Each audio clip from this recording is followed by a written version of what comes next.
Welcome to Unique Fatso. Today I'm going to show you how I make my breakfast smoothies. I'm going to be using a NutriBullet blender, which is this here. And here's the blade, and here are the cups. You have the large cup and you have a smaller cup. I tend to use the large cups for my smoothies. But here you go. Hopefully you enjoy my take on a smoothie. So here are the ingredients that I'll be using to put together my smoothie. We have some avocado chunks, they're frozen. They've been carefully handpicked from Tesco's. Here we have some chopped up banana that I froze a few weeks ago.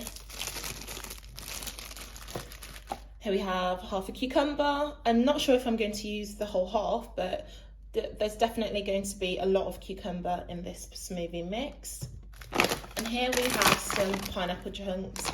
I tend to get my frozen fruits from Tesco's because they do the best variety for me, and I tend to buy other things such as like cucumbers and stuff from Marks and Spencer.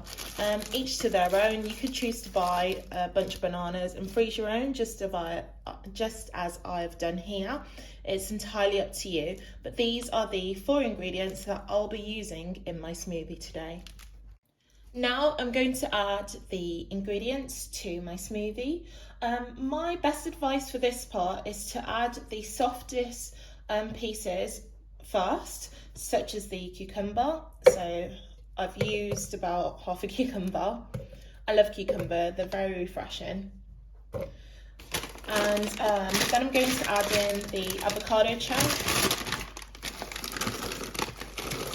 As you can see, I don't really use measurements as such. I just like to have a feel of the amount I need and then add it. Here is pre-chopped half a banana that I froze a couple of weeks ago. I think it was done during the festive period. I didn't really have many smoothies during that time. And finally, I'm going to add some pineapple chunks. These are also frozen. I can't get the bag open.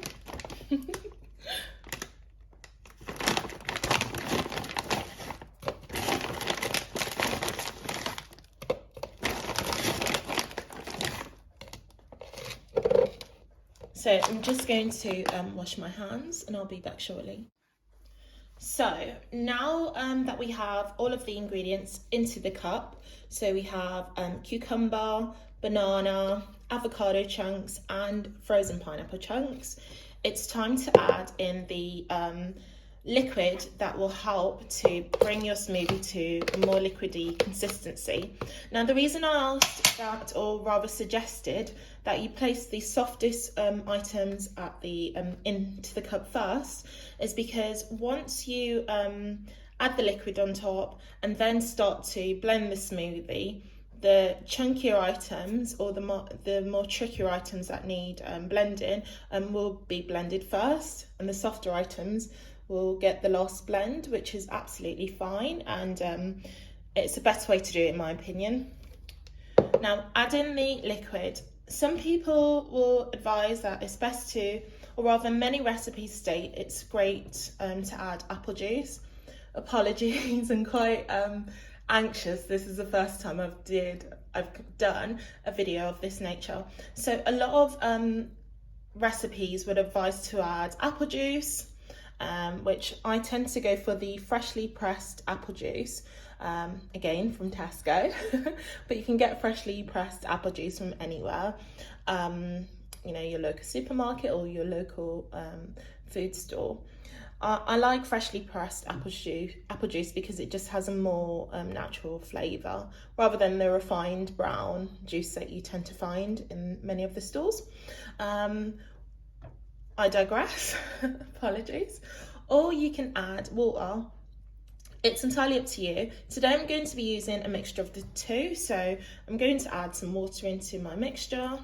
This is just to help the blender to blend my smoothie. And now I'm going to add some apple juice. that. It's filled to the maximum line. That's important because you don't want your mixture spilling out onto your NutriBullet device or any blending device, so always try to follow.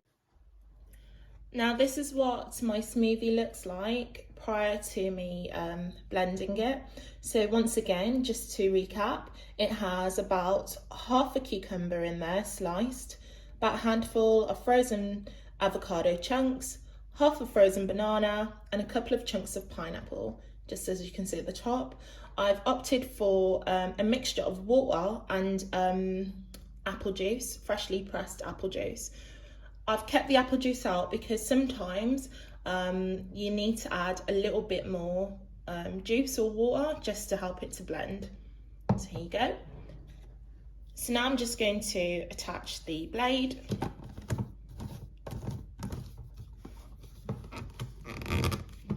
Make sure it's fitted tightly. And then here it is upside down. Please adhere to these instructions. So here's my smoothie mixture. Now I'm going to fix the blade to the unit, the blending unit, and as it blends, if I find that I need to add a bit more apple juice or water, I will stop the blender and do that and then reattach it and start it again. Excuse the noise, it is pretty loud.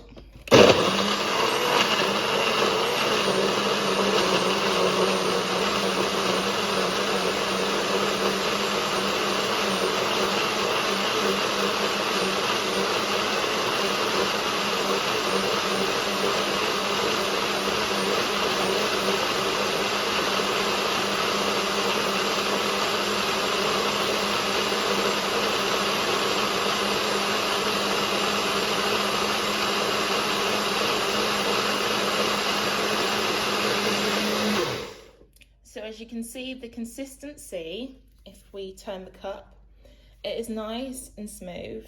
This smoothie is now ready for me to consume. It's very green as well, like a nice light green. So I'm just going to get a cup. So now I've got the cup and I'm just going to try and open this. I should have probably opened it before I pressed record on the video, but it doesn't matter. Just shake the blade off a little. And as you can see, this lovely consistency for my smoothie blend.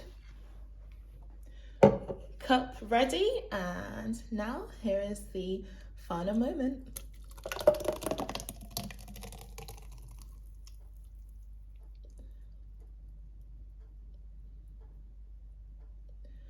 And there you go, a unique Fatso dairy-free smoothie made by yours truly, Unique Fatso. I believe this is the first time that I've actually recorded in its entirety the making of one of my dairy-free smoothies. I'm going to enjoy this for breakfast. Live a healthy life. Love, Unique Fatso.